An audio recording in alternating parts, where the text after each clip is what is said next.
नमस्कार दोस्तों, BA07 channel में फिर से आप सभी का बहुत बहुत स्वागत है। तो दोस्तों, हम सभी को पता है कि दरभंगा एयरपोर्ट से इंटरनेशनल फ्लाइट की उड़ान की मांग लगातार बढ़ती जा रही है और ये खबर भी है कि दुबई के लिए दरभंगा एयरपोर्ट से इंटरनेशनल फ्लाइट होगी, जो कि कनेक्टिंग फ्लाइट होगी। अब दरभंगा एयरपोर्ट से कतर के लिए जाना हुआ आसान, इसकी सेवा इंडिगो फ्लाइट ने शुरू की है और इसकी टिकट बुकिंग भी हो रही है। दोस्तों, अगर हम इसके प्रोसेस की बात करें तो सबसे पहले यात्रियों को दरभंगा एयरपोर्ट से हैदराबाद तक जाना होगा।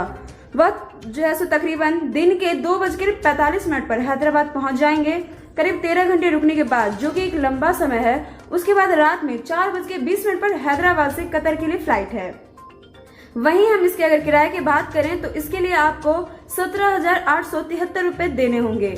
लगातार दरभंगा एयरपोर्ट तथा इंडिगो हो या फिर स्पाइसजेट कनेक्टिंग फ्लाइट के जरिए देश के विभिन्न जगहों तक फ्लाइट की सेवा देने के लिए तैयारी कर रही है और इन सभी के बीच जो है इन सब की तैयारी की रफ्तार काफी तेज लग रही है, क्योंकि दिन प्रतिदिन ये खबर आती रहती है कि स्पाइसजेट हो या इंडिगो कनेक्टिंग फ्लाइट के जरिए विभिन्न जगहों तक दरभंगा एयरपोर्ट से फ्लाइट कनेक्ट की जा रही है।